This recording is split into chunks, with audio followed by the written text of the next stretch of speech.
all, I would like to ask, I would put up contact details for the NCA guides and myself at the end of the class. I just wanted you to know that the call or the class is being recorded, obviously for reference purposes, and sometimes we use it for NCA classes or our NCA YouTube channel as well. Because it's also helpful for others in the future to be able to see the introductory classes and get an overview of what the course is about. Okay, so to start, I want to ask if there's anybody who has actually read the course, who has started to read. Don't let me say read. Started to read Canadian professional responsibilities. Anybody here? So I know how fresh you are. And if you already have an overview or have an idea of what the course is about. Is there anybody here? Anybody has read the model code? Anybody has read the course content? Or maybe you've just seen your syllabus. Okay, I can see heads. It's fine. It's fine. I also wanted to point out, if you have any questions, you need to clarify anything from me, do not hesitate to put on your mics and speak. I would prefer if you raise your hand, but if you're not on your computer and you're using your phone, you may not have that option. So just, you can unmute yourself and ask the question or ask for clarification, and that would be fine. So going ahead into the course content, the first thing you should know about the NCA exams is you need to download your syllabuses online. So the NCA website is nca.legal. If you go to the website, there's a section called Examination Outline and Schedules, Examination Outline and Samples. If you click on the outline, it gives you your syllabus, and the samples are sample questions that you can answer or ask yourself once you've read and you're ready to start treating PR questions. So I would refer to the course as PR rather than saying the full Canadian professional responsibility. Another thing, unlike other NCA examinations, PR and criminal are unique in that they do have a code that they expect you to refer to even in the examinations. So for professional responsibility, it's the model code. And you can also download that from the FLSC website. It's preferable you download rather than having someone send you a copy, because they do update it at times and you don't want to be going into your examination with an old version. So I would say now that the August exams are done and finished, you should go ahead and download the present version of the model code as well. Just in case you were reading an older version, just check that your version is the same, okay? Now, the Canadian Model Code is the list of all the rules that is expected of lawyers practicing in Canada to abide by. So those are the rules that govern us. Those are the rules that guide us in our daily activities of offering services and offering, services to our clients.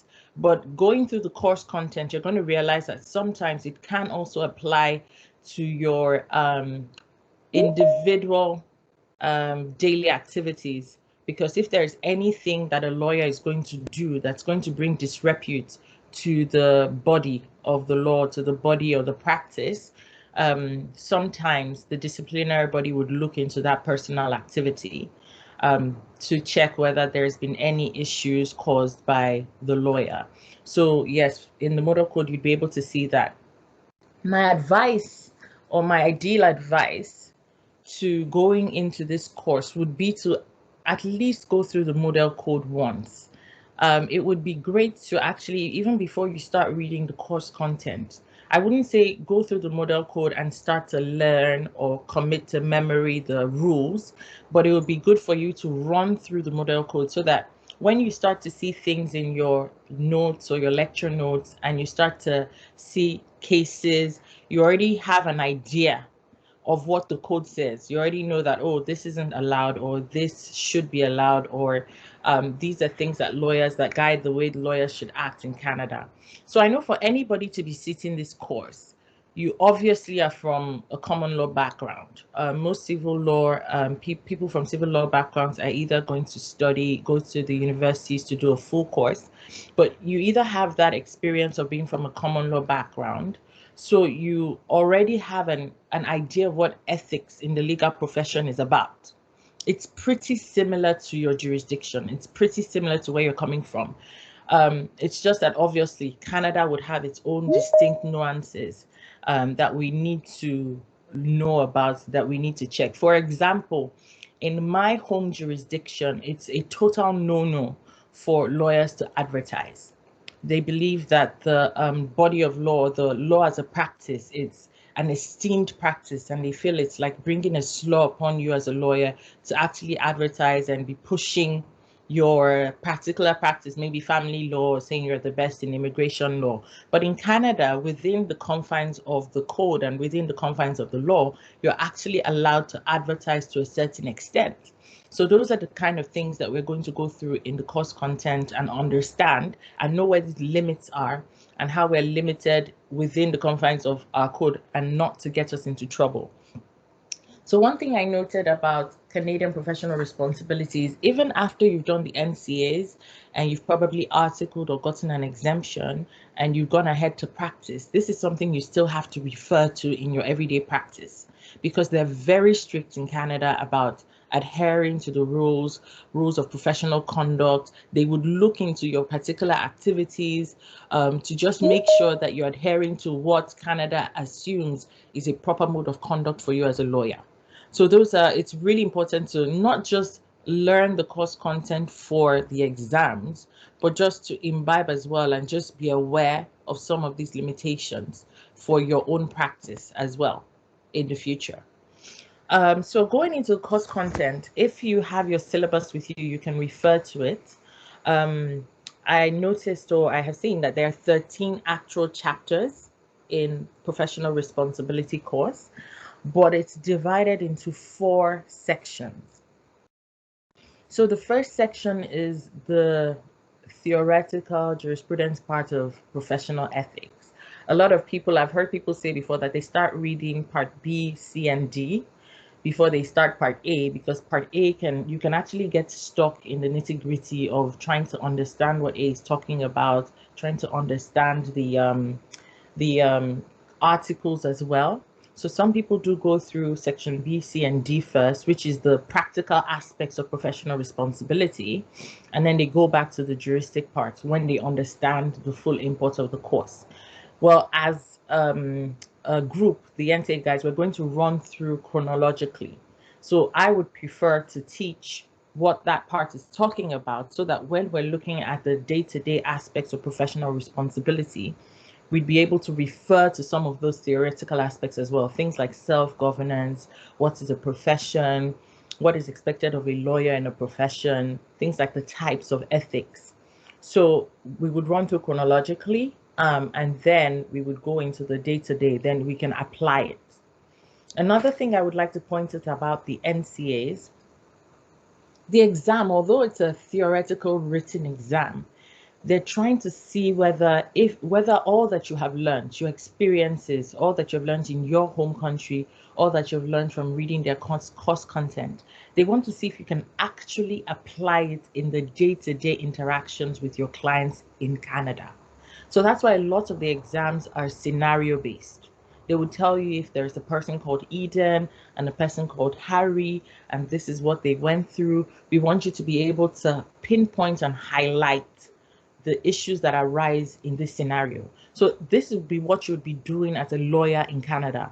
A client would walk into your office, and if you're articling or you're a junior lawyer, because we start through articling first, your principal partner might say, these are the facts of the case. I would like a memo on what your opinion is on what is happening in this case. What are the issues that you can pinpoint?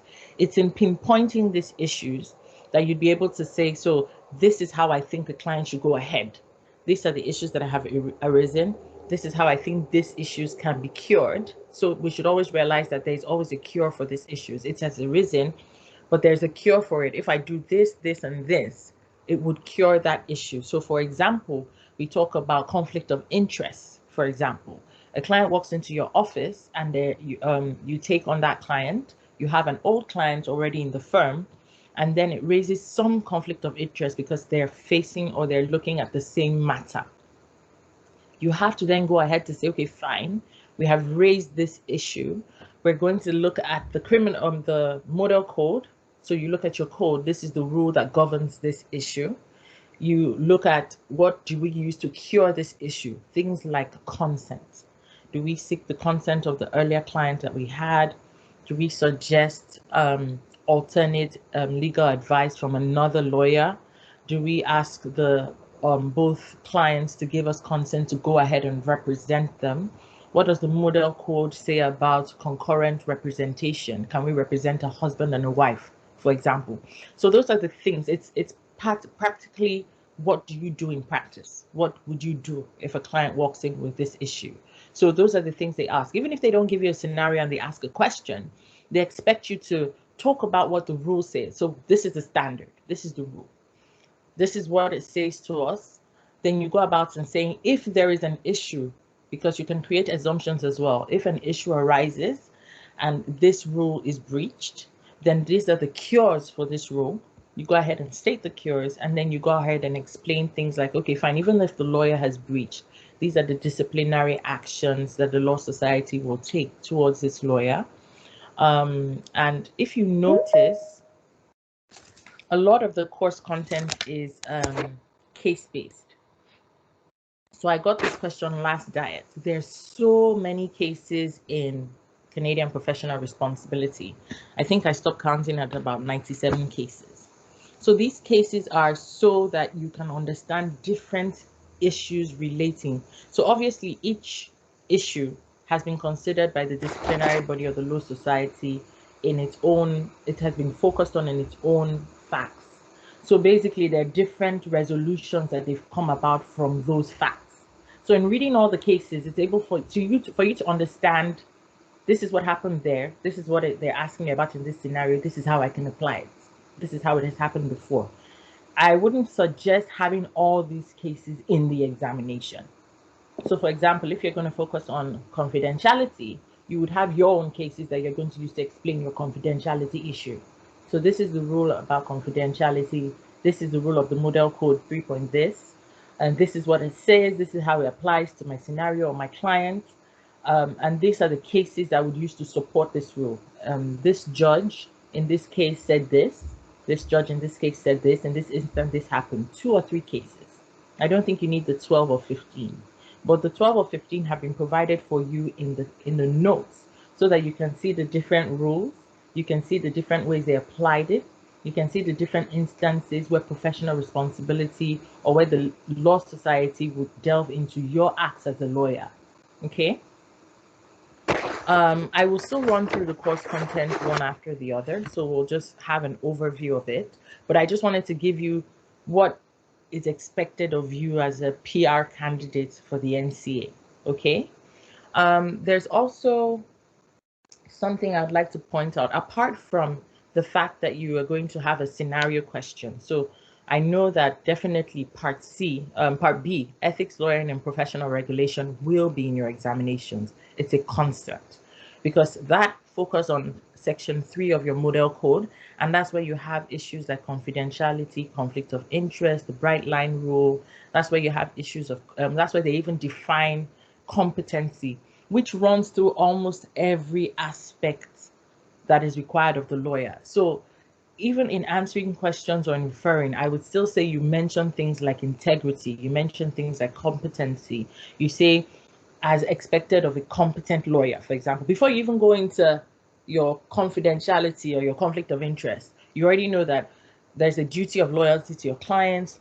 The duty of loyalty has 4 things that's expected of you as a client, as a lawyer to your client. As a competent lawyer, you're supposed to carry out these activities. Then you go on to say, okay, fine, in this instance, the issue that's raised is this. And this is the rule that guides this issue. These are the expectations from this rule. And in this instance, this hasn't happened or this has happened. You also have to do both ends of the spectrum. So this is the rule. This is what has happened. On the flip side, if this had happened, if they had breached it, this is how we'll go about it. But because it hasn't been breached, this is how we'll go about it. They want to be able to see that you as a lawyer have the full overview of the course. Not just, oh, I can see that this is a breach and I'm just going to focus on it. You have to talk about both ends of the spectrum. Because if new facts come up in your case, for example, and they're able to show that, oh, it hasn't been breached, at least you had addressed what would happen in the foregoing if, for example, you had said that this lawyer hasn't been in breach. Okay? Now, there's something unique to the Model Code of Professional Conduct. I would mention, or will read it. I have it on my screen and I might share it. Or if you have your model code, we'll refer to it.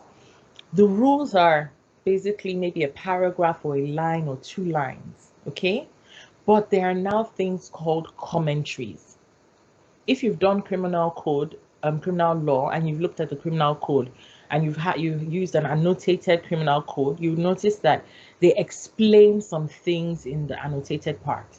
For the model code for PR, it's in the commentaries.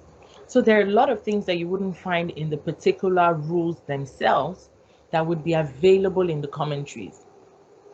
It doesn't mean that when you're citing in your exam, some people do to cover all your bases. It doesn't mean you have to then say commentary 6, because commentary 6 is just an explanation. The rule really guiding what you're talking about is 3.4.2 or 3.4-1 or 3.4-20, okay? That is the rule, but obviously in explaining or interpreting that rule, they're able to give you 10, 11, sometimes 5, 6 commentaries to explain where these issues can arise. So for example, I think in the last examination, there was a question or there was a reference to, and it was even in our last exam prep course, we did have that as a question. Can a lawyer have sexual relations with his client? If you look at the body of rules specifically, it's not stated there, okay? But in the commentary, they talked about close relationships. I'll actually check for the exact words when we get to it in the course of the class. And it's then that you now start looking at the definition of close relationships.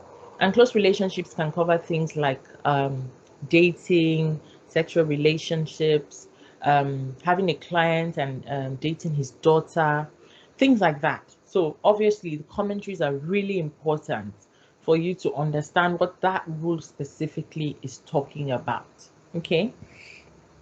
There's another thing you should note. The model code has an index. So the NCAs are not just about focusing on your knowledge. They know you have the knowledge. You're a lawyer from another jurisdiction. You've done an undergrad, you've probably practiced. They know you have the knowledge. So the NCA is actually focusing on time management, your ability to actually find the issue at hand, your skills in analyzing those issues, which is where they bring in the IRAC rule, analyzing it and applying it to the issue at hand, your clients and all of that, and your personal conclusion. So it's not just did they find the issues or you've gotten 25 out of 25. It's a lot of them giving you 2 points for stating the issue, another 2 points for stating exceptions, another 2 points for stating the rule, 2 points for analyzing, and in analysis, you are specifically asked to name the people in the scenario. So if Eden is the owner of the law firm, or if Krista is the client, you will say, in this instance, Eden has breached the rule of confidentiality, of keeping his client's confidence, and Krista as his client needs to offer him consent. So it's not just, oh, I understand the rule and this is the explanation. You do need in your analysis to apply it to the people or the scenario that has been given to you at hand. That is where all those little points are hidden, okay? So the index of the professional code is something that you have to be conversant with. It kind of gives you a run through of where the codes are, where the rules are put in the code. But one thing I noticed about the model code of professional conduct is that they listed the information, but they didn't give you the rule. So for example, if you open your model code and you're in an examination and you go to 3.5, it will tell you rule 3.5 is preservation of client's property, okay? So to you or to them, they told you what that rule is. But when you're trying to refer to it in the examination, you want to be able to say this, drill down to the specifics, which is maybe 3.5-1 or 3.5-2, that's talking about notification of the receipt of property or preservation of the client's property. So what we've done as the NCA guides is we created our own version of the PR code index. And in that version, we've actually put out the rules as they are arranged so that in the examination, you're saving time, okay? You're just referring to it and saying, okay, 3.2-4, 3.4-5. Sometimes we even have the important commentary. So the part where I mentioned that, for example, it's in the commentary, you find that sexual relations with the client, the commentary is in your index. You're able to browse through your index, lift it, refer to it in your examination and move on. It's that saving of time that actually helps you go through the examination, because the course content itself is not that heavy. It's just knowing where to find what you're referring to, referencing them properly in the examination, doing your analysis and doing a conclusion, okay? So I did mention the IRACs, and maybe I should explain it because there'll be some people on the call that aren't really, it's not something you did in your home country. The NCAs are IRAC focused, or well, the PR course is IRAC focused. So I'm not saying IRACs in the definition of some people write you out how to answer the questions and you take it in and you just answer that way. No, I'm referring to IRAC as the issue, rule, application, and conclusion system of answering questions, okay? So the first thing they would expect of you, and sometimes they would advise, it's just that time is usually of the essence, so some people don't follow it. They might be able to decipher that your paragraphs are in the IRAC system without it, but they would advise that you give yourself headings.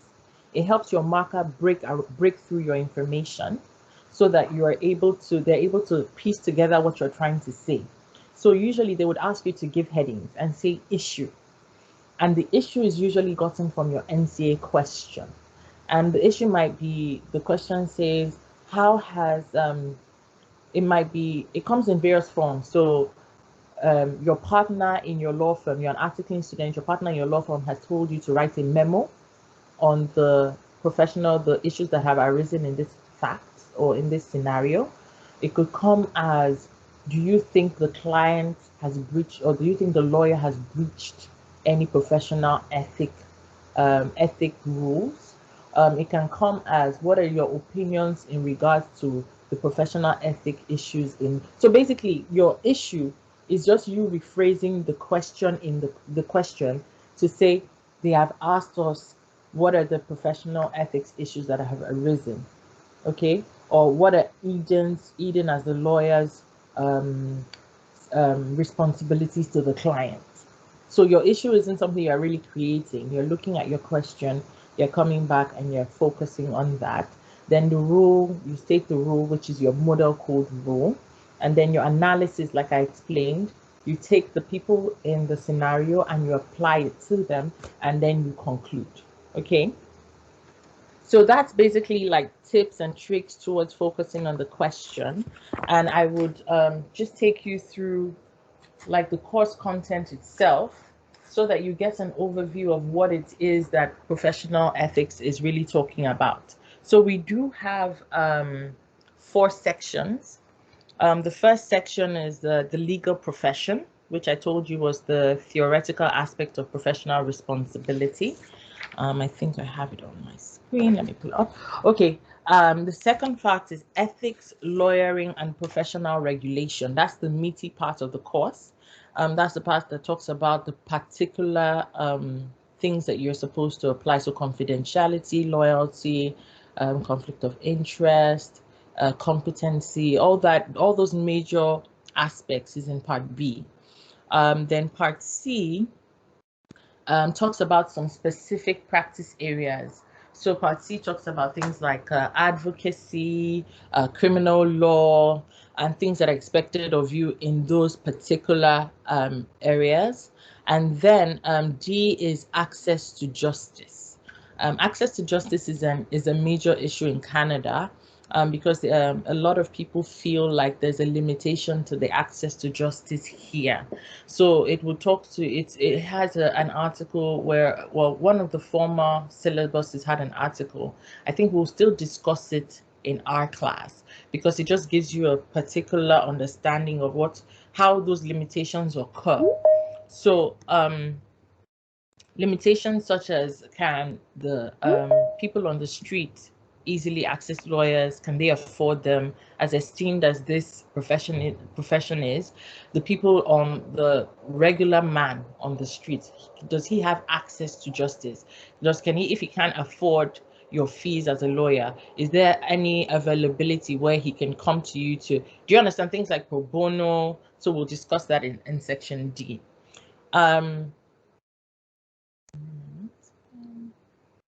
So, sorry, I'm just pulling up my notes again. Okay, let me go on with what I'm holding. Does anybody have any questions right now before we go into the course content? So that if there are questions you want me to answer while we're going through the course content, it would be good to do that. Or if there's any question from what I've said so far. Yeah, go ahead, Adiola. You're muted, darling. Sorry.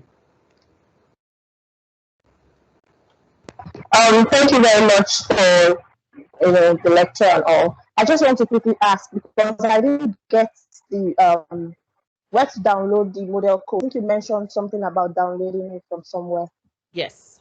So let me check. I had it pulled up already. You can, to be honest, you can actually Google Canadian Model Code. It takes you to the FLSC website. Okay. I can add the link towards the end of the class. I can pull it up for you and put up the link in the chat box if you have access to the chat box. But I'm sure that while you're doing this, if you just Google Canadian Model Code, it should come up. Thank you very much. So it is the FLSC website. So FLSC.ca, Model Code of Professional Conduct. There's a link there to an interactive model code and a regular printable version. The last version was updated October 2019.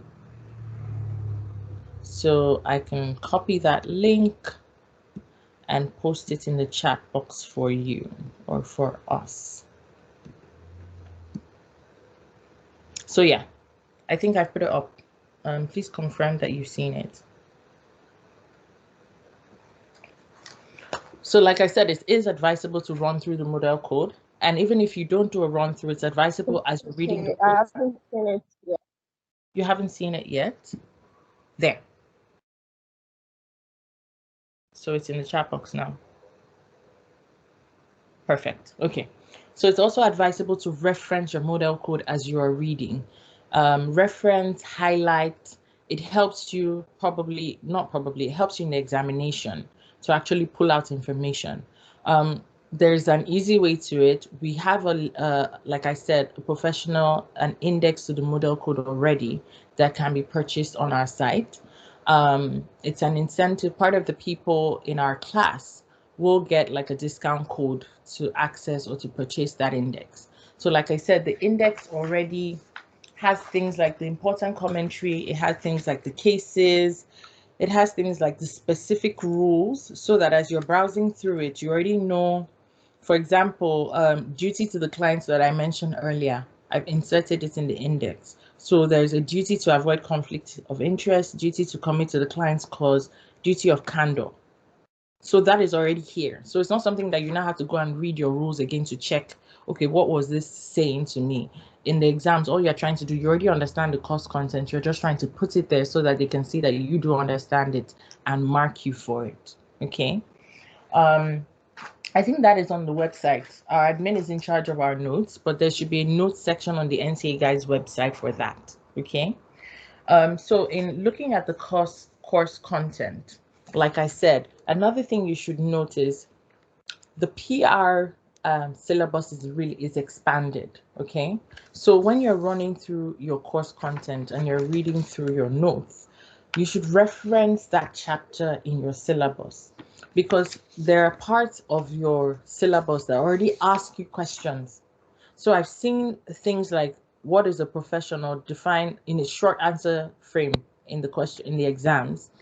I've seen them pull out some of the questions in your syllabus and just put them in your examination, because apart from your scenario question, which might be your main question, they sometimes ask short answer questions that are theory based.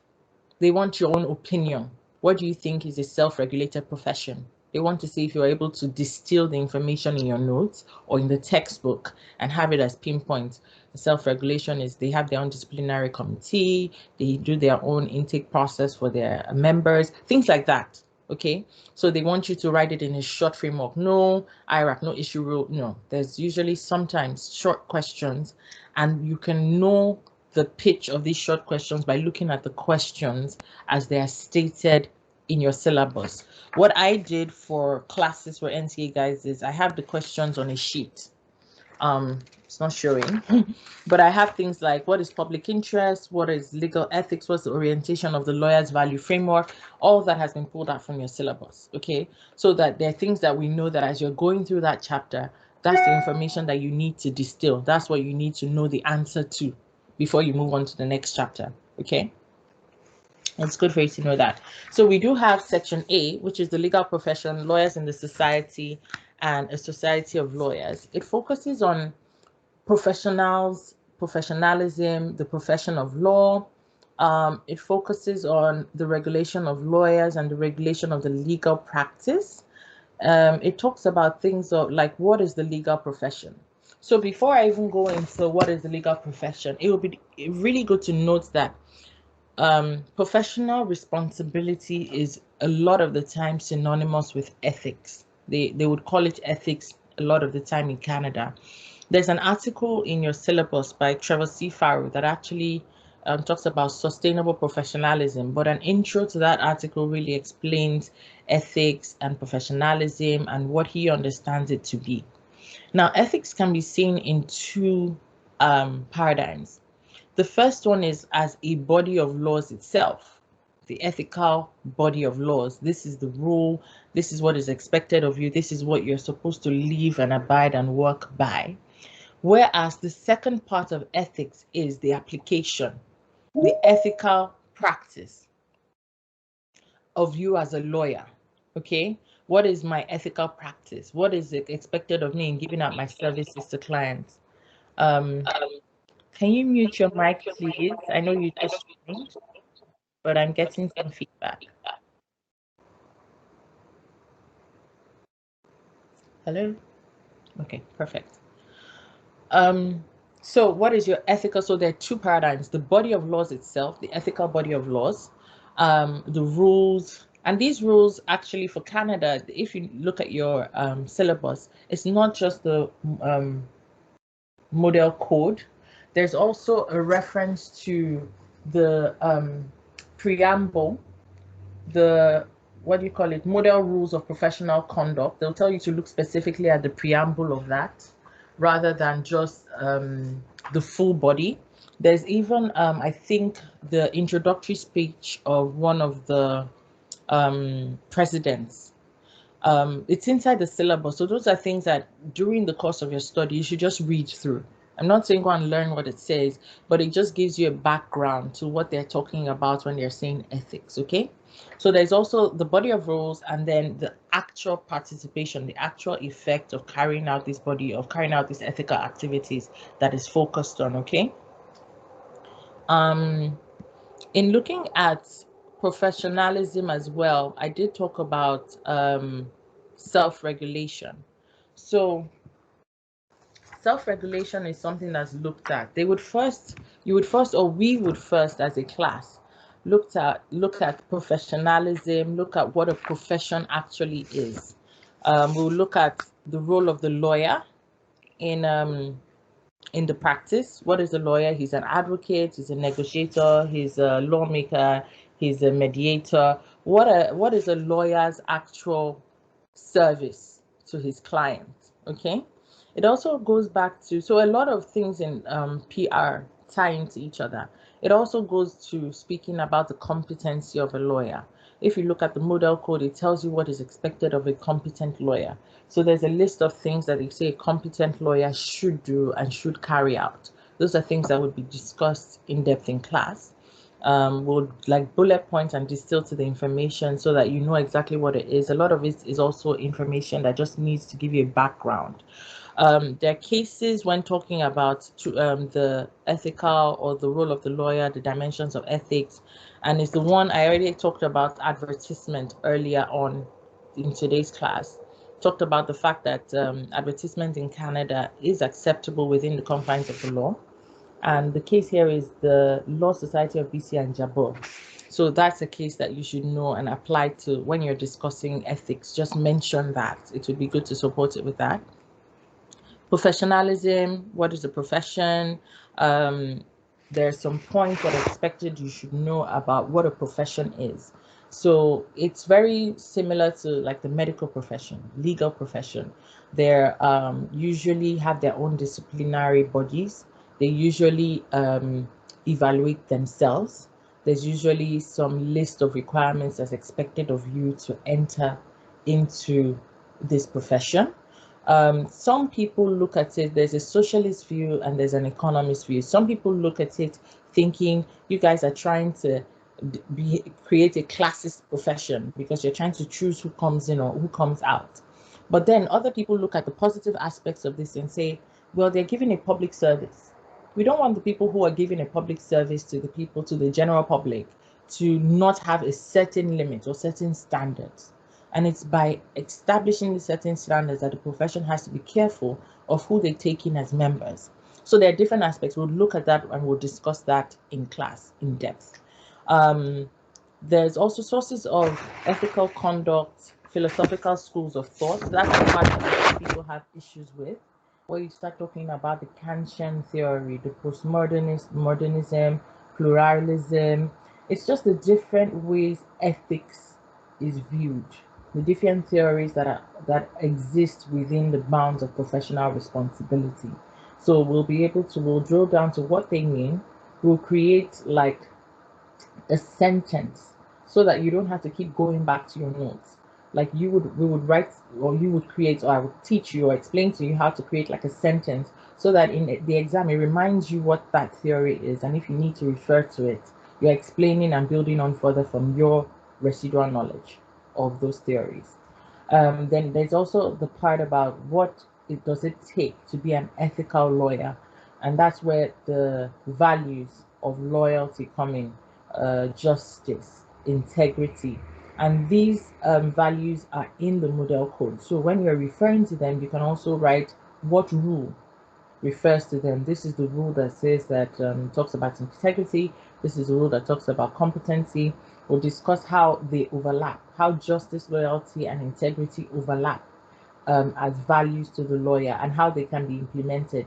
I also explain to you how you can apply it when you're talking about the bigger concepts. Like if you hit an issue of a conflict of interest, or you're talking about the bright line rule, how you can pull in these concepts and refer to those rules so that they see that you have a full understanding of the course. So it's not just, oh, I'm talking about something in its like a narrow vision of talking about it. You show that you have a breadth of knowledge across the course, okay? Then obviously we'll delve into the article that I mentioned, the Trevor Farrow article, what he's talking about, what he's listing. He's talking about basically a summary is the types or the types of or models of professionalism. The most common one that we as common law jurisdiction lawyers know is the dominant approach, but we'll go into all the other types of approaches. This dominant approach is that, well, you must be a zealous advocate for your client. The client is the all and in all. He's the one that says what he requires. You as a lawyer just need to find a way to make sure that your client's objectives are met within the bounds of the law. But then there are other models that you can consider. And he's actually advocating for a sustainable professionalism, which is a totally different model entirely. There are extra things to think about when talking about this chapter 1 under section A, but that's basically the meat of it. That's the summary of it. Not the meat of it, the summary of it. Then it goes on to talk about regulation of lawyers and the regulation of the legal profession. This is when things like concepts like self-regulation come in. I've already mentioned self-regulation a few times on this call, so I wouldn't have to explain it totally again, but that's where it comes into why are we self-regulating? What are the traits of a self-regulated profession? What exactly is a profession? What is the scope? What are the standards of discipline? How is this discipline affected? What are the lawyer's liabilities or to the profession? What is expected of them as a member of this profession? And then they're still joining. And then it goes on to competence and quality of service. I can't harp on competence and quality of service enough. You will not get a question that specifically addresses competence, but you will need to mention competence and quality of service in whatever question you are being faced with in PR, because that's the main foundation of you as a lawyer offering service to your clients. You should be seen as a competent lawyer. Are you aware of the information? Do you know your subject matter enough to be able to offer them valid advice? Are you going to continue legal education? What are the activities that you can engage in outside of being a lawyer? What is expected of you by the law society? There are cases as well that are discussed, like central trust and refuse, where and other cases like that, where they're just talking about what happened to other lawyers and how this competency was brought to bear in what their activities. So they'll tell you these are the facts of the case and this is what happened. It gives you an idea of, oh, so if this were to happen to me in my own practice, this is what the law society will view it as. So like I said before, the cases in PR are basically to explain to you the different issues that can arise and how they were addressed. Sometimes it's by sanctioning, sometimes it's by fine, sometimes a lawyer might win because they were able to defend themselves in a particular way. So those are the things that the cases help you to see when you're discussing or reading through the issues and the ratios of these cases. Then there are some issues that might arise in self-regulation. Obviously, before you can talk about self-regulation and talk about a disciplinary panel, you are considering professional misconduct. There has to be misconduct for there to be some disciplinary action. So it's looking at the different types of professional misconduct. What kind of sanctions are given to lawyers? What kind of sanctions do they levy on lawyers for different things? And then at the end of it, what is the alternative to self-regulation as a concept? Do we think that we shouldn't, as a profession, be self-regulated? What's your opinion? So there's some discourse there. And that's the summary of the theoretical aspect. I hope it's going to help you when you're reading it, because it can be heavy. It can be a little heavy. But that's the basic summary of what part A is talking about in your syllabus. And then the fun part begins in part B, where you're talking about the client-lawyer relationship. So part B is actually called Ethics, Lawyering, and Professional Relationship, Professional Regulation. But it's just talking about really what is the lawyer-client relationship? What do I owe my client? How do we interact? How do I make sure that I'm at a level of professionalism while I'm giving out my services to this client? And a lot of this part B is focused in section 3 of your model code. Section 3 is actually, if I'm right, the widest section in the model code, because it ranges from, it has about 20 rules, if I'm right, and it has a lot of commentary, a lot of commentary that you need to focus on. And this commentary are guidelines, this commentary are exceptions, this commentary are examples of when these rules are applied. This commentary is also can also give you a list. So an example is, if I am a lawyer and I get transferred, I'll still mention this, and I get transferred to another firm. There's a list, an A to G list of guidelines of things I need to do in the new firm if, for example, we take up a matter that affects an old client of mine in my old firm. So there's actually a list in the model code of things that need to be done. So that's where all the commentaries come into play. So you can't just say, oh, this is the rule, it's not allowed, or this is the rule, this person has breached. You have to be able to cure, like I said earlier, you must be able to say, so this is the cure to this issue.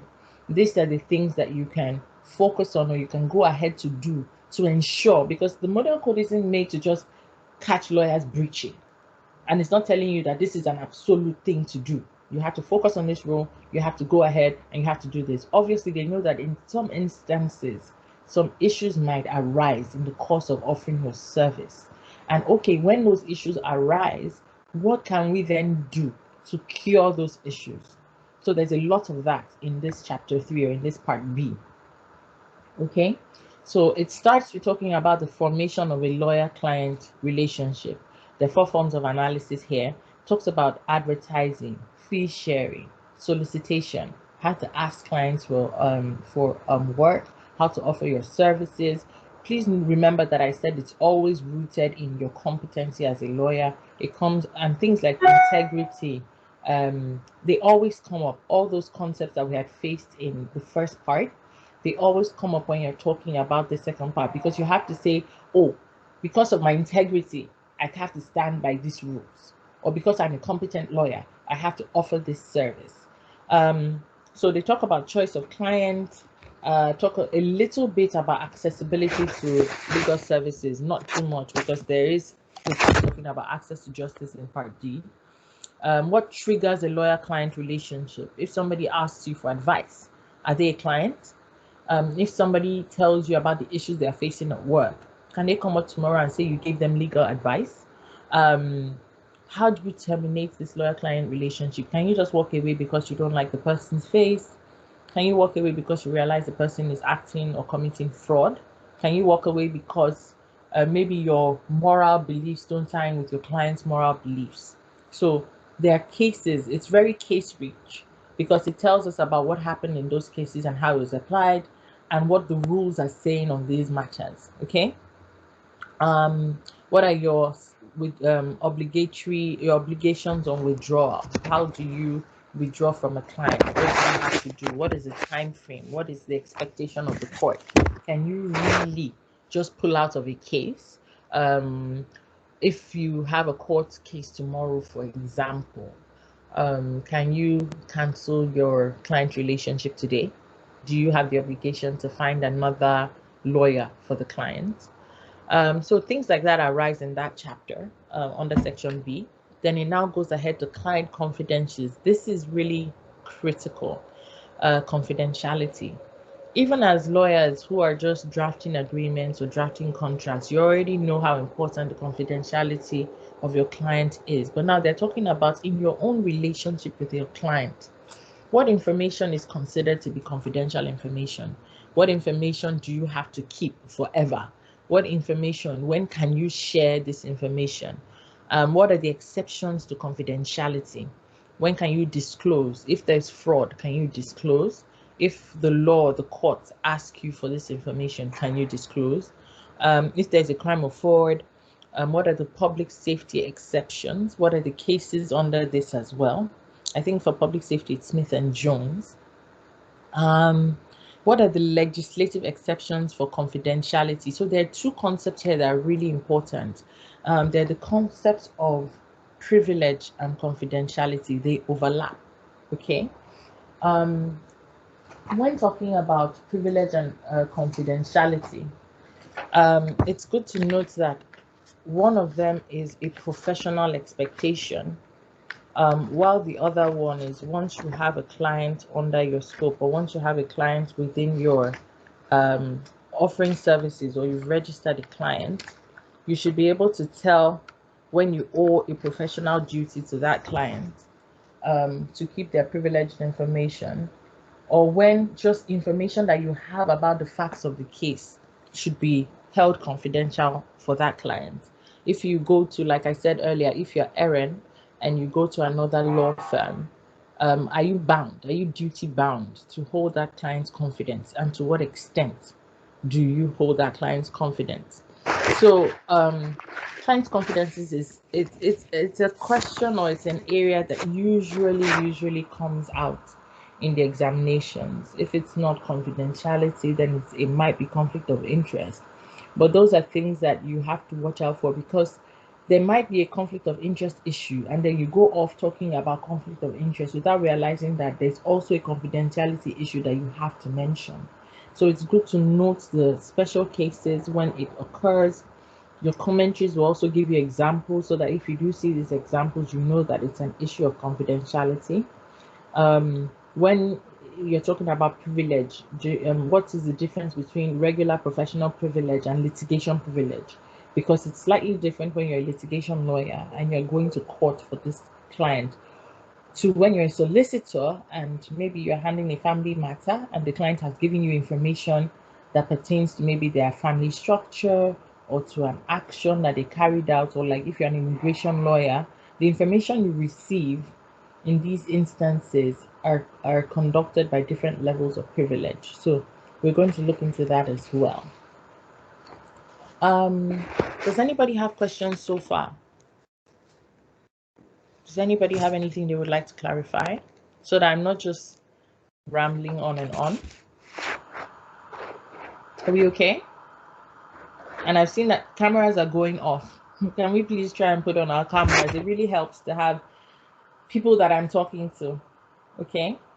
So the next portion under the part B is a duty of loyalty, and like I said, conflict of interest, which is also another important part. And this usually also comes out. So your scenario would most likely have a mix of these concepts. So the duty of loyalty, like I said earlier, is like a bedrock of a lawyer's obligations to his clients. So this duty of loyalty is not just one. The case for duty of loyalty is R and nil. There's some points, and there are points under it. So the duty of loyalty consists of three things. I did mention it earlier when we were talking about the index. A duty to avoid conflict of interest, a duty of commitment to the client's cause, a duty of candor with the client on matters of relevance to your retainer.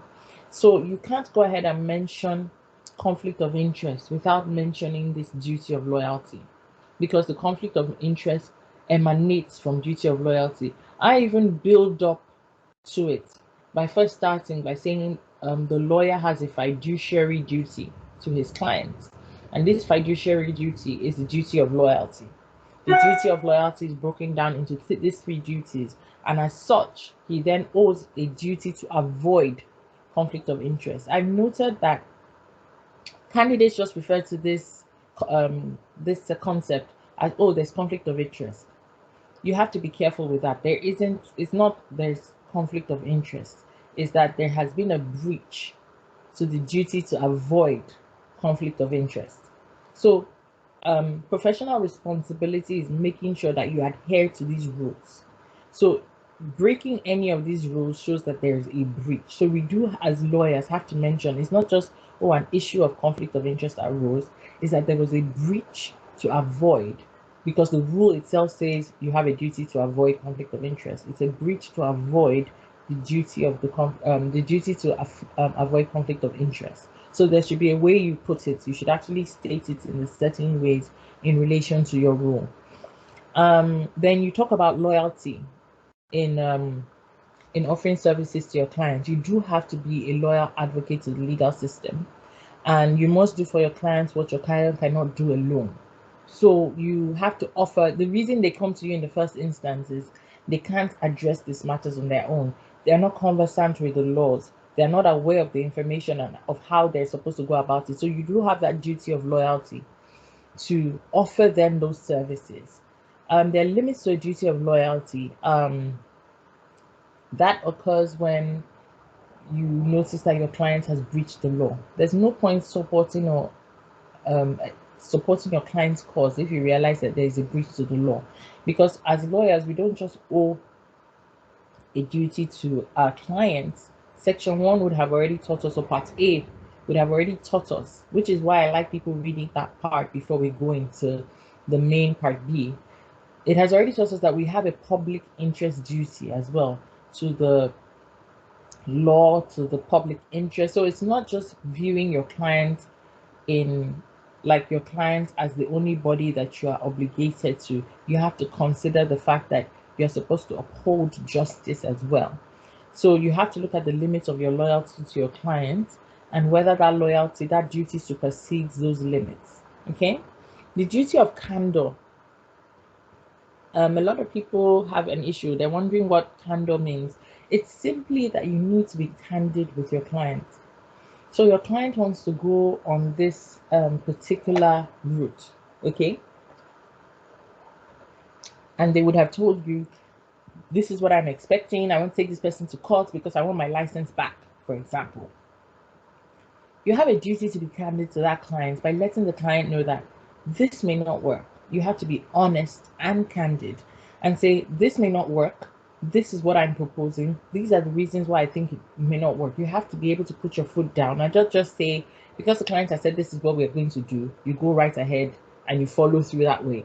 It won't, you actually owe the duty to be candid to your client. It's one of your duties of loyalty, okay? So there are two dimensions to conflict of interest when you're considering them. One dimension is conflict of client-to-client conflict, which we've mentioned in the example I gave earlier, and the other dimension is lawyer-to-client conflict.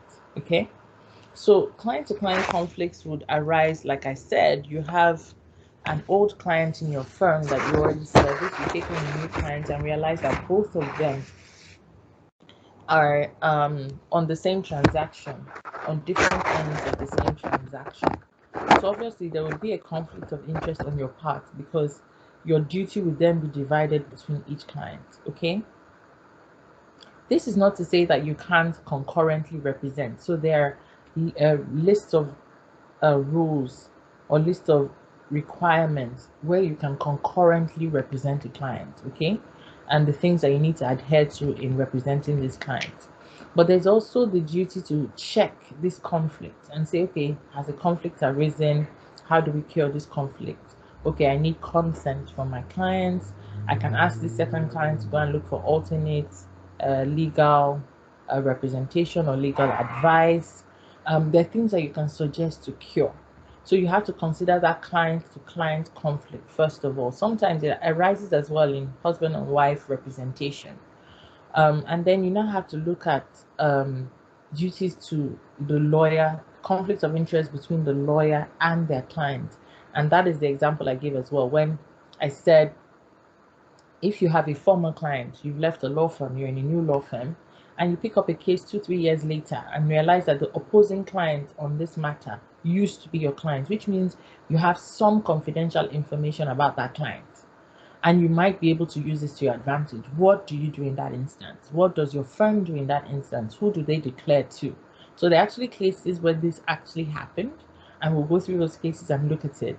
And then I've also come up with instances and situations for us to discuss as well in class, where we can say, okay, so this happens, how do we react? How do we cure it? What is our solution to it? So you do owe a duty to former clients, you have a duty to your current clients, and then you can have conflicts between two current clients as well. So those are issues that you discuss, or those are matters that are discussed under conflict of interest. Okay. Then also you need to focus on the commentary. You do need to have an in-depth look about the commentary regarding conflict of interest here. Don't just look at the rule.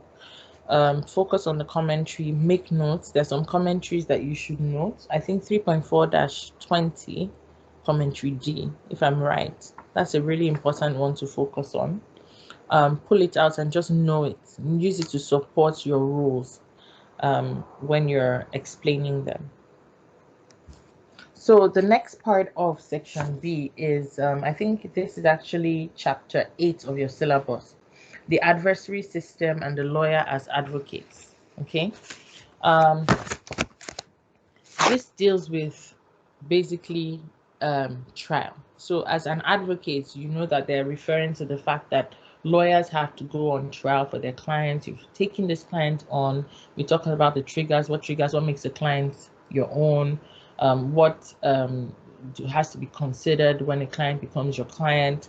So now we're at the issue where, the stage where you are now an advocate for that client. You're going to trial for the client, okay? So lawyers and advocates is going to focus on things like your ethics pre-trial. What is expected of you? What do you do during negotiation? What do you do during witness preparation? What is expected of you in collecting evidence? How do you conduct your cross-examination? Do you motivate your clients to do some particular things? Do you motivate your client to lie to the crown? Things like that. So it's considered in this ethics pre-trial. We talk about here as well ethics in the trial. So there are cases, there are rules in the model code that govern your activities as a lawyer in the trial itself. It goes on to talk about advocacy and civility. So even when you are in trial, what is your stance? What is your behavior to the other lawyers in the trial? Are you argumentative with them? Are you you have to be civil in your dealings, even with the other lawyers. Fine, you're proposing your client's objectives, but you as members of the law society, you as members of the body, have to have a level of civility, because given a few years, both of you might be on the same matter, and your civility in the earlier matter would encourage a perfect or a proper professional relationship amongst yourselves in the future. So there's no point not being civil. There's some cases where some some lawyers were seen as not civil in the instances. So we'd look at those cases as well and discuss. Then there's a test for conduct on becoming of a lawyer. We should note this. There's a test for professional misconduct, decided in the case of Martin and the Law Society. Those are things as well. They refer to the model code, so you would have a rule for reference, but you do mention the test as well if this comes up in the NCA. And then there's a list of obligations for lawyers. You should encourage settlement. You must carry out undertakings. You shall disclose. Everything is in the model code. So there's a list as well that you should make a note of when talking about lawyers and advocates. In this as well, you have to also consider, so we talked about being in court, then you consider as well alternative dispute resolution, because not every matter makes it to court. Sometimes there's mediation, sometimes there's counseling, there's negotiation. How do you as a lawyer act in those instances? What is your duty there? Honesty, your duty of candor, like I mentioned. What do you do when a client has been dishonest or when there's fraud? What do you do when the client is an organization and you're seeing that there's fraud? Regulation, negotiation. I mentioned that client as an organization, so there's something important that I would like to mention now. We might still hit it in front, but let me mention it now. If your client is an organization, and this is really important to note, it's in the model code and it's also, you would come across it in your notes. If your client is an organization and you have noticed that there is fraud, because of your duty to the law and your duty to public policy and all those things we discussed in section A, it is your duty as the lawyer to report this fraud. But like I said before, we always are given the opportunity to cure these issues. Okay? So fine, there's an issue. As a lawyer, there's always a gap, which is why disciplinary actions are really harsh, because they've already given you a gap. They've told you what to do if this arises and how to cure it. In an organizational setting, there's something called reporting up the ladder. Okay, so you don't go straight to the owner of the company or to the board. You start by reporting this issue to the person that you're in direct relation to, or the person you are working with directly, which most times is the CLO, the chief legal officer of that organization. If you realize that the fraud was not cured, they did not cancel it, they did not stop it, it goes on, you go ahead to report up the ladder to the chief executive officer of the organization. Obviously, you give them some time to cure it. You make notes. So obviously this your reporting isn't just orally. You would obviously, it's not in the model code, but I'm just saying that you obviously have emails and things to show, because if anything does happen, you need to have proof as a lawyer that you are trying to cure, trying to get them to be aware of this issue of fraud and cure it. If at that instance it's still not cured, you report to the board.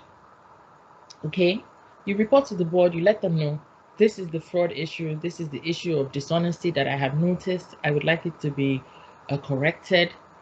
It is at that point, if they still go ahead with these issues, that you then have the duty to withdraw. You can then withdraw your services and remove yourself from the situation so as not to impact, because after they get in trouble, it also affects your practice as a lawyer. And your sanction might be exemption, suspension of your license. You don't want those kind of things to happen. So I think this happened, or this was really formalized when the American Enron case occurred. So although I don't believe the Enron case is in our syllabus, it would be good to maybe read it on the internet and understand what happened, because there were so many levels of fraud that were realized in it, and the lawyers as well were complicit.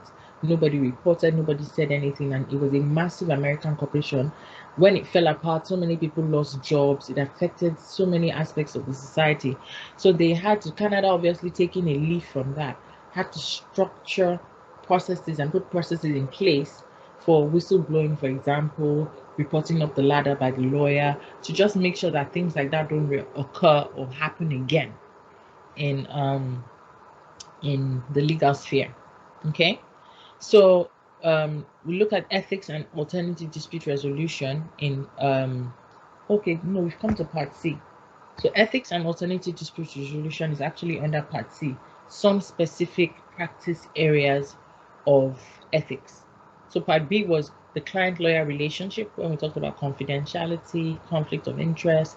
Part A was talking about the theoretical aspects. I'm saying this again for people who joined late. So part A was talking about the legal profession, self-regulation, the theoretical aspects of professional responsibility. And now some practice areas are focused on in part C. So they focus on ethics and alternative dispute resolution, and like I said, counseling, negotiation, mediation. Focusing on ethics and advocacy is seen as your relationship with your client, so it's categorized under part B. So here we talk about mediation, what is expected of you. They look at ADR and they also look at criminal law. So what is expected of you as a lawyer in a criminal law, I won't say transaction, criminal law matter. What is your ethical duty as a counsel to the Crown? If you are the prosecutor, for example, what are your prosecutorial duties as a lawyer? Some of us would go through articling after we finish our NCAs, and we go and we start working for the Crown. What is expected of you as a lawyer to the Crown? What is your full disclosure, calling material witnesses, your zealous advocacy in propagation of the Crown's objectives, your duties and limits to the defense counsel. So like I said, you have to be civil to the other lawyer on the other side. So what is, as a prosecutor, what are your duties to the other lawyer who is defending the client, or who is defending the defense, who is pushing the defense in that matter? There are cases also here, obviously, like Tukiar's case and Boucher's case, where you consider what happened in those instances, what the ratios were, and what the lawyers in those instances did. Okay. You also have to still mention your duty of confidentiality, negotiating a guilty plea and sentence, and then obviously taking a confession. How do you take a confession? What are the legal limits to collecting a confession, and all of that? Okay. So that is that's the major aspects for being a duty and being a counsel to the Crown. If you're working for the Crown, what do you do in a criminal matter? And obviously it goes back to professionalism and civility and your expectation or requirements as a lawyer. Okay. Now, lawyers in the chapter 9, chapter 11. Okay, sorry. So chapter 9 and 9 is dispute resolution. Chapter 10 is criminal law. And then it takes you to 11, which I had already started when talking about the organization. Talking about the lawyers in an organizational setting. If you're a corporate counsel. So we talked about you as an advocate in court. We've talked about you in ADR. We've talked about you working for the Crown. This is now, a lot of people are going to go into corporate commercial practice. So this is now you as an in-house counsel, a corporate counsel. What is expected of you as a corporate counsel? We talk about things like how do you act in instances of fraud? How do you keep your clients' documents, if I recall rightly? Whether issues of things like who is your client arise. The CFO has come to you to discuss a personal matter, and you are the company lawyer, or the CFO brought the company's matter to you, but also mentioned a personal matter. Are you the lawyer to both parties? The CFO came to talk to you about employment contracts while you are the lawyer to the organization. Can you represent the firm or the company and represent that person? So those are discussions that you have when talking about lawyers and organization. Chapter 10 goes ahead to talk about government lawyers. So this is specifically separate from if you're in a criminal matter and you're a Crown's counsel. This is now, if I'm working, we talked about working in a corporate setting. Chapter 12, talks about government lawyers. So if I'm working as a government lawyer, what are the issues and concerns I will face? What are my special obligations to the government? Do I work in the legal aid offices? Am I expected to offer pro bono service? Is there limited legal aid? How do I offer my services when there are legal aid issues? Limited representation. So for example, it touches on limited representation, which covers people like paralegals. Who are they? What do they do?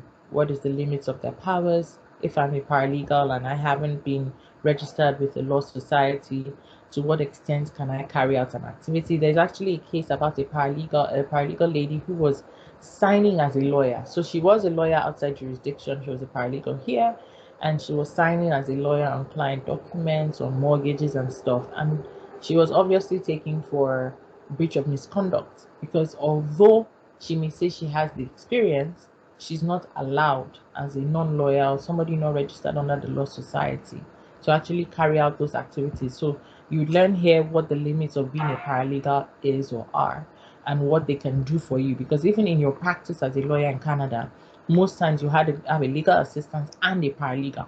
You should be able to know what your paralegal can help you do, what you have to verify, veto, or sign on their behalf, and what they can do for your practice.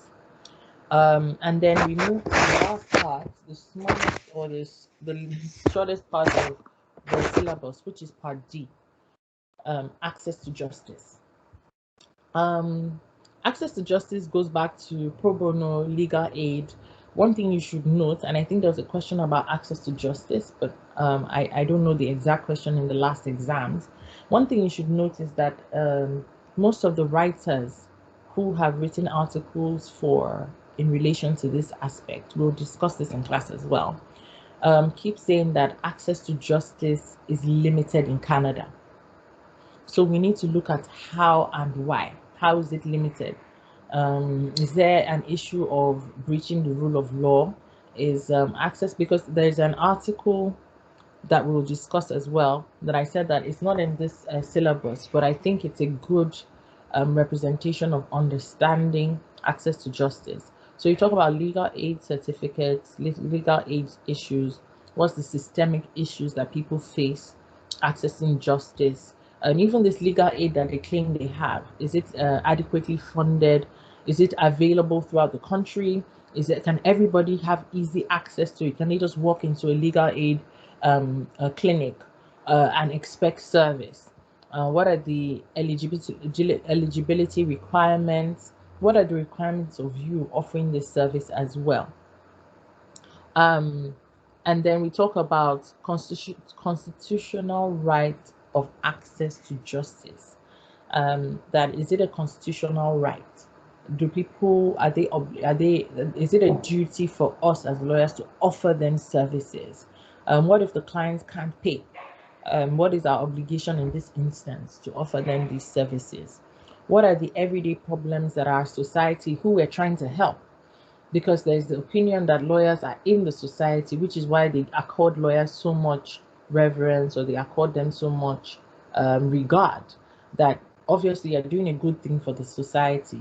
And in doing this good thing for society, are you able to address the legal problems that the everyday common man is facing?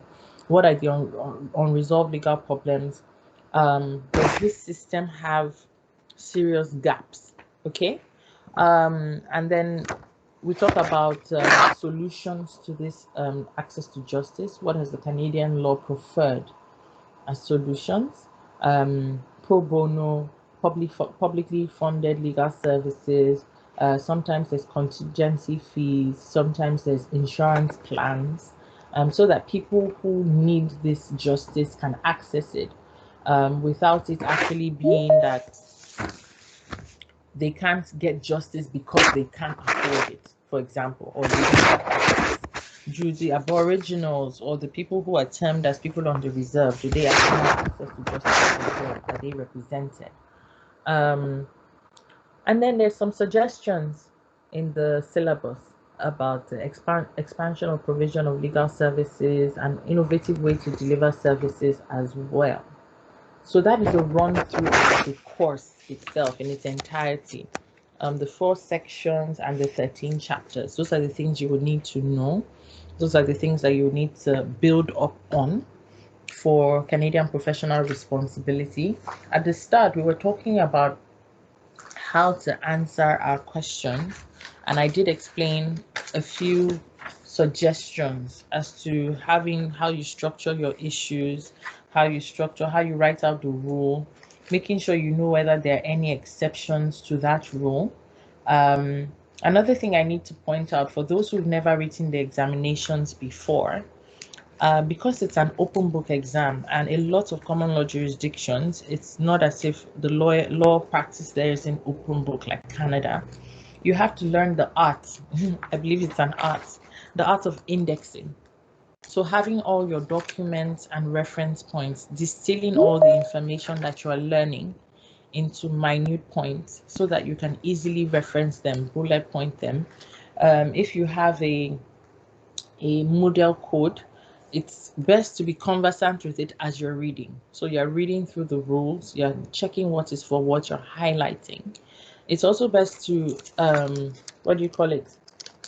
tab. So each tab kind of has the name of what it is that you're referring to, so it's easy to open. And if you're not tabbing, then you have a fantastic index where you don't really need to go into the code. But once you know that, oh, okay, I'm looking for confidentiality, you go to your index, open confidentiality in your index, and you have what you need to respond to that question on confidentiality in your index. Okay, so those who would join the class would have access to a discount code for the index that I did, because it's distilled so that your cases, because the NCA doesn't really want you to blow up the cases and say, these are the facts of the case, this is what happened, this is the ratio.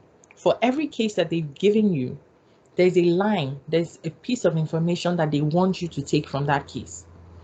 This is what has been happening. But in this case, said by this judge, this particular thing changed the narrative, or this particular thing created an exception, or this particular thing created guidelines that we should follow or tests. That's the only thing that is needed, or that's the only thing that they really want from that case. So it's good to have that case or the rule, your cases, and the information that you really require from that case, so that you're not carrying too much information or trying to give them information that might not give you more points. You're trying to get the maximum amount of points with a minimum amount of, not minimum, but with an appropriate amount of information given. And now we know that we're typing, so it's a totally new landscape. It's not, we're used to as lawyers writing and drafting and all of that. Now we have to type the information. So you need to distill the information that you are putting together for your exams, so that you are not giving too much talking. If you are able to ask somebody who, for example, has failed the course, a lot of the time you'll see markers saying that the candidate was rambling, or the candidate wasn't focusing on the matter at hand. So all that, giving them all the information and saying, oh, let me just tell you everything and then you can pick. No, which is why it's advisable to follow that IRAC method, not Ira can pick a piece of paper and copy it all out, but structure your answers in the issue and then saying the framework or issue, the rule, which is the rule that's specifically in your model code. It's not advisable to take rule 3.2.4 and copy it and paste it. You're not getting any marks for that. You've just taken time typing it out. If you are going to apply that rule 3, you will state rule, like for example in rule 3.2.4, it's you'd say this is the rule duty to avoid conflict of interest. That would be your rule. Not 3.2.4 says da da da da da da da, and you write down the 4 sentences. Your rule is basically this is what the model code tells us to abide by. Then your analysis takes that rule and breaks it down into their scenario by saying, lawyer this, I don't think I mentioned this in this class. Their questions usually, if you look at any past questions, if any of you have gathered past questions, it has a lot of, I call it white noise. They might give you 2 pages of information for your question. And this happened, and that happened, and this happened. When we were doing the written exams, I would advise people to highlight with highlighters. But since you can't do that and it's now a typed exam, the exam or the system being used by the NCA at the moment allows you to highlight your question in the exam sheet on your computer. So what you should note for professional responsibility in particular is the only thing that affects you is the actions of the lawyer in that question. So they'll tell you somebody owns property, someone owns a house, someone traveled and he met this person and he met that person. It's a lot of information. It would help you when you're couching your question to say, oh, we're talking about the BC pipeline, and when they wanted to set up the BC pipeline, it's good for you to apply it in that way. But the people that you need to focus on are the lawyers in the scenario. Okay, so if it says lawyer Mark, you've highlighted lawyer Mark. If it says lawyer Eden, you've highlighted lawyer Eden. If it says lawyer Tammy, you might have 4 or 5 lawyers in the same scenario. You highlight those lawyers. Now, what are the actions that each lawyer has taken? Lawyer Mark was a lawyer to Krista, and when he was a lawyer to Krista, he divulged information about her family to his wife. Breach of confidentiality. We already see what Lord Mark has done and what issue it has raised. Lawyer Mark got engaged to Paul Krista's daughter. In paragraph 4, they'll now tell you Paul Krista has been a long-time client to the principal partner of Lawyer Mark. They won't put it like that, they'll just give you the name of the firm. Principal partner of so and so firm. Already we see that him getting married to a daughter of a client of his firm might raise issues. So rather than looking at all the information and getting overwhelmed, what you're doing is tying it together. This is the lawyer. These are the professional ethics matters that have arisen while in his discussions or in his scenario. And this is how we're going to deal with it. Then you now bring out your concepts. This is the rule in the model code that states that this and this must happen. And because this and this must happen, you go to your analysis and say, okay, so this is the list of things that they need to apply. He shouldn't have done this because of this. He needs to go ahead and cure it. This is the model code rule that states that these are the things he needs to cure. This is the list of things that he needs to state. So for example, there has been a conflict of interest. We can see that there are issues of conflict of interest and breach of confidentiality. And we know according to model code rule this point that there needs to be consent sought. We have to seek written consent. We have to ask, suggest alternative legal advice for this client. We need to tell them to go ahead and suggest legal. So you have to structure your answers in that way for you to be able to get the questions or get the points that are required from the examiner or from the marker. Okay, and a conclusion is always your opinion. So I've looked at everything. I've seen the rule. I've analyzed what actually happened. I've analyzed the cure. I've looked at it from both ends. This is how it happened, and this is the positive light to it. This is the alternative light to it. Sometimes they might ask you questions like, what sanctions do you see? If you have enough time, you can suggest that the disciplinary and this is where your cases come in handy as well. You already have read the cases where things similar to that happened. You can state that, like in this case, it was a sanction of a suspension, or the Law Society did this and that. So that's where you can then pull in your cases and talk about sanctions. There's also something really important that the NCA is used to asking about. They're used to asking about how you can, let me look at the syllabus particularly. So there's the three things I mentioned earlier that they're trying to test. They're trying to test your skills, whether you actually have these skills and know the knowledge. They're trying to test your analysis, okay? Whether you can actually analyze the issues at hand and apply them to the people at hand. But they also want to know, after you've read the model code, you've been through all these rules, you've analyzed, you understand it. Do you think that the model code has any improvements to be made?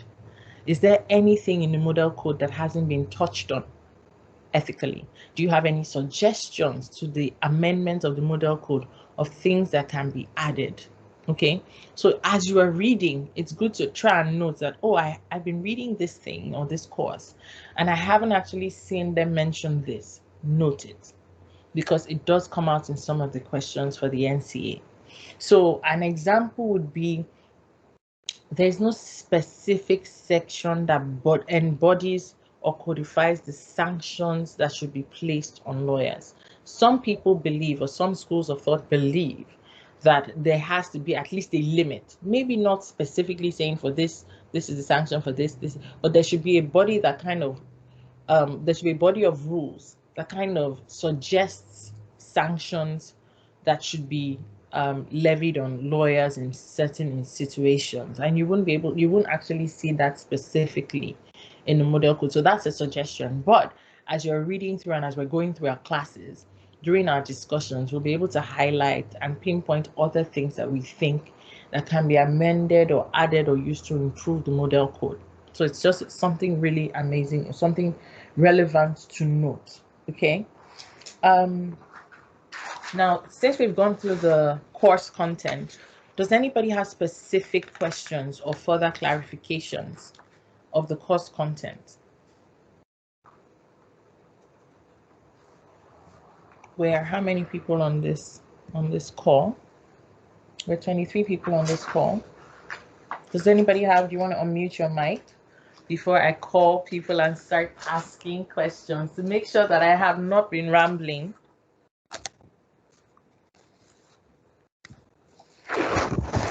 Okay, Judith Sue. Hi.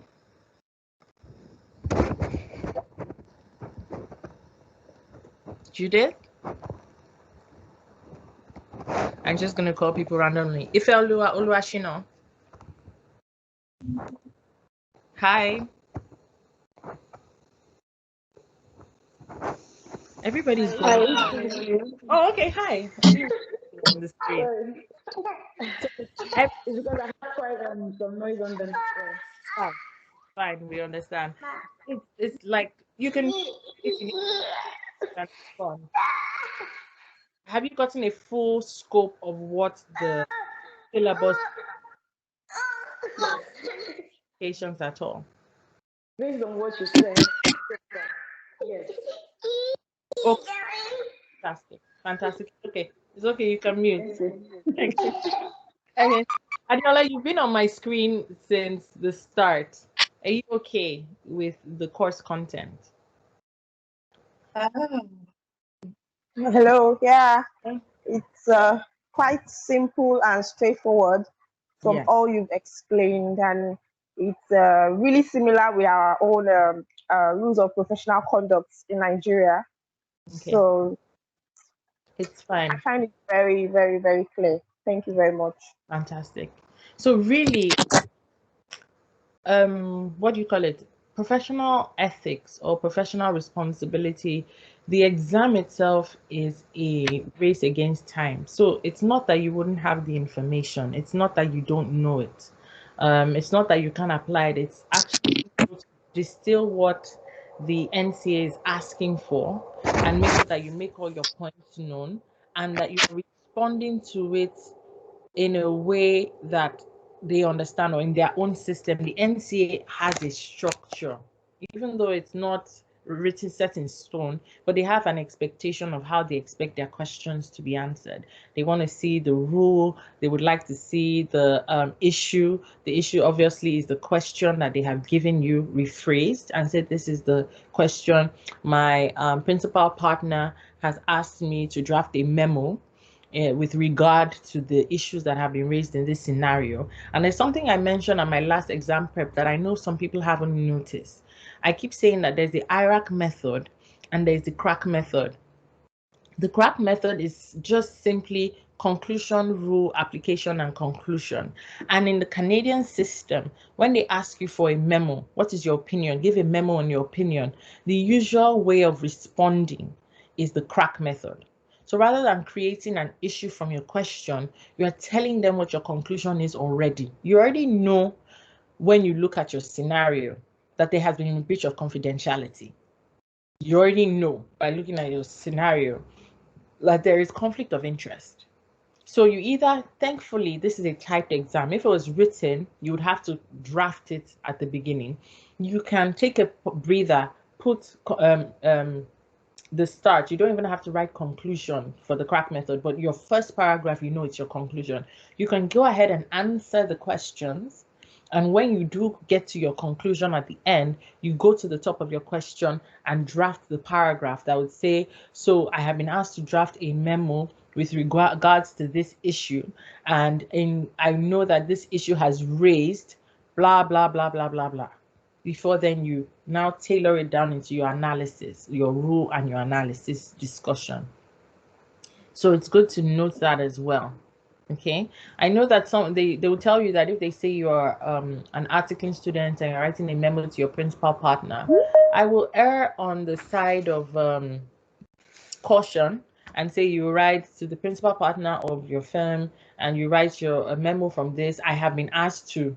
It takes less than a minute or two to actually add that part to your answer structure before you go into your analysis or your rule, your analysis, and your conclusion.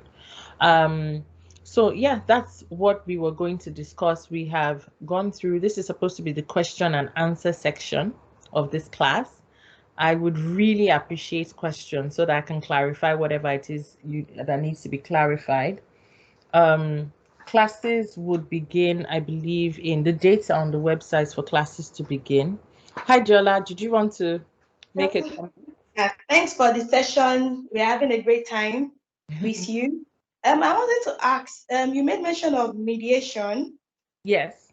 So I'm like, I don't know, is it covered in the syllabus or is it advisable to go for anything like a professional course or any program in mediation? So that then depends on your end goal. So obviously, as new immigrants, or not new immigrants, as internationally trained lawyers in Canada, there are different avenues and different options for you for practice. So obviously the NCA is the first stage, and the NCA is taking you through a process of saying you are then hereby equivalent. So you've done other courses. The NCA is a total of 14 courses, I believe. You've done other courses in your undergrad. So they're making you sit the ones that they know you couldn't have taken in your home jurisdiction, which is the professional responsibility, Canadian criminal law, Canadian foundations, and all of that. But they will give you a certification saying you are now equal to a Canadian law graduate and can go ahead on your licensing journey. That licensing journey can be going on to articles and doing the bar exams or doing CIPLED in places like Alberta and getting called. Some other people, after getting the NCA, might go through a process of becoming notary publics, which is they go for a course that certifies them as a notary public. They set up businesses as notary public. If you decide that what you want to do is arbitration, mediation, there are also bodies in your different provinces that have exams or trainings for that. So although the ethical code, it's supposed to be a full code that governs all practices of lawyer, because as a registered lawyer with your law society, you can be an arbitrator or mediator as well. So the code gives you the rules that govern what would direct you, but you don't then have to go for a course unless that is where you see yourself practicing in. So if you go through the process, or I even noticed that company secretarial in, for example, Nigeria, once you're a lawyer, you're a company secretary, you can practice as such. But for example, in my province, there's a body that certifies you to be a company secretary, even if you're not called to a particular law society. So if you decide that you want to go into that and focus on that, you can then take the courses and sit the exams and then practice in that field. Or you can article, qualify, and still sit in that field.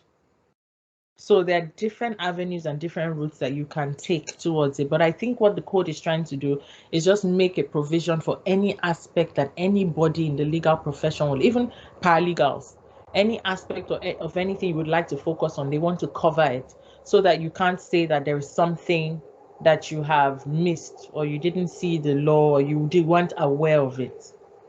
Does that address it a little bit? Yes, it does. Thank you very much. You're very welcome. You're very welcome.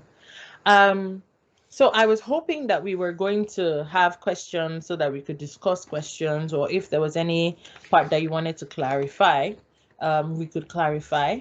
Classes should begin in 2 weeks, but I know that the class schedule should be on the website. It is on the website. So if you go to our class schedule part of the NCA Guides website, the class schedules would be there, hands-on with it, so that, because it's a lot of storytelling, when you get to the exams, it's the things that we've discussed, it's the things that you remember from class. Not really the fact that, oh, you've read every line in your notes. That's what's going to help you when drafting, because it's typing. You're not going to have time to actually literally copy back and forth.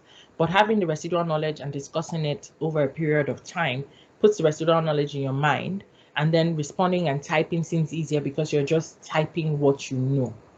And then going forward in practice, because you've learned it, it stays with you throughout practice. You remember that, oh, they have this ethical issue. Maybe I should check the model code, whether this is actually acceptable, what I'm about to do, how am I able to withdraw from this? So yeah, I think it's advisable. So I would like to wrap up this class. Thank you so much for joining. I appreciate you taking time out of your busy schedules to be here for this class. I hope I've been able to give you an overview of what is expected from you for Canadian professional responsibility. And I would love to see you in class further. If I don't, I would also love to see you in the examination prep course that we would be doing a few weeks to the exam itself. Okay? Thank you guys so much for this.